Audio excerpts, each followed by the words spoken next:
Ah, le bain.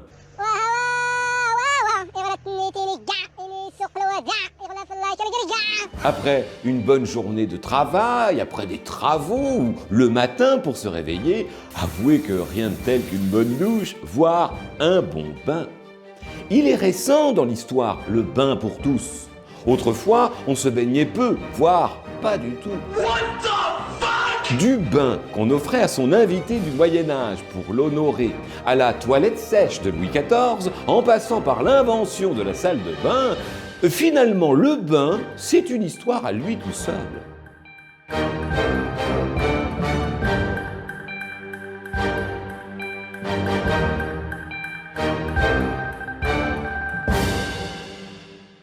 Toutes les époques et tous les peuples n'ont pas aimé le bain, loin de là. Coucou. Parmi les plus fans, il faut compter les Aztèques, qui vivaient dans l'actuel Mexique de nos jours et qui adoraient prendre régulièrement des bains. Sauf leurs prêtres, qui devaient rester sales. En gros, plus vous étiez sale et plus cela prouvait que vous étiez un bon prêtre.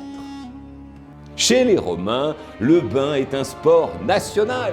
On n'imagine pas une ville romaine sans ces termes, dont certaines ruines sont parvenues jusqu'à nous. Par exemple, Arles, Cluny, Nice ou encore Jublain en Mayenne. Et je ne parle pas de Rome.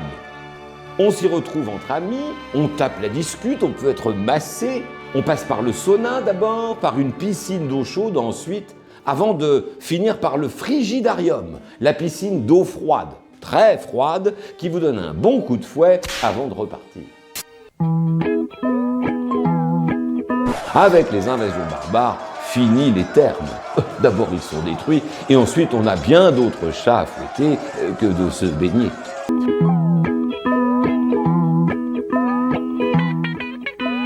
Au Moyen-Âge, en revanche, il est de bon ton d'offrir un bain à son invité et même de se baigner avec lui quand on est chevalier. En revanche, quand on est moine, on a droit à 2 bains par an. L'un à Noël, l'autre à Pâques. Rude. Pour les autres quidam, comme vous et moi, il y a les étuves, absolument interdites aux femmes. Il faut dire qu'en plus des bains, on offre ce qu'on appelle à l'époque un certain nombre de services aux hommes qui peuvent choisir à la carte, en quelque sorte, en faisant trempette, celle qui ne fera pas, hélas, que leur frotter le dos.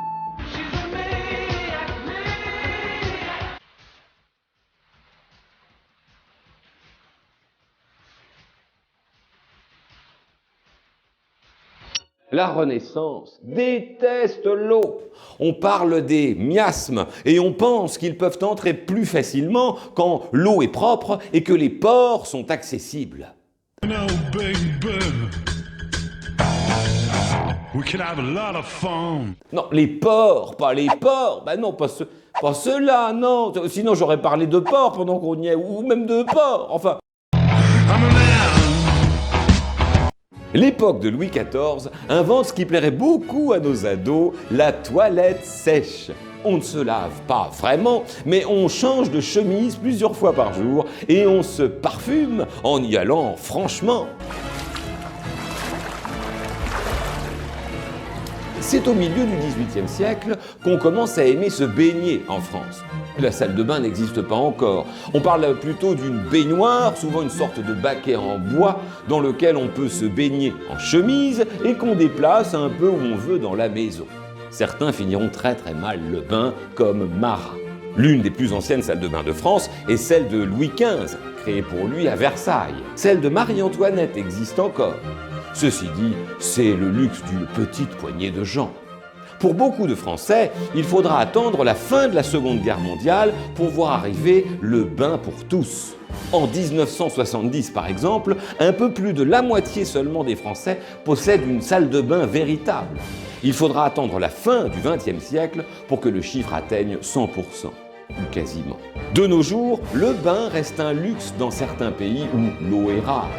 Et même si vous et moi, on aime se baigner, attention à ne pas oublier que l'eau est une ressource précieuse, qu'il ne faut pas gaspiller en se douchant trop longtemps, même si j'avoue que c'est quand même bien agréable.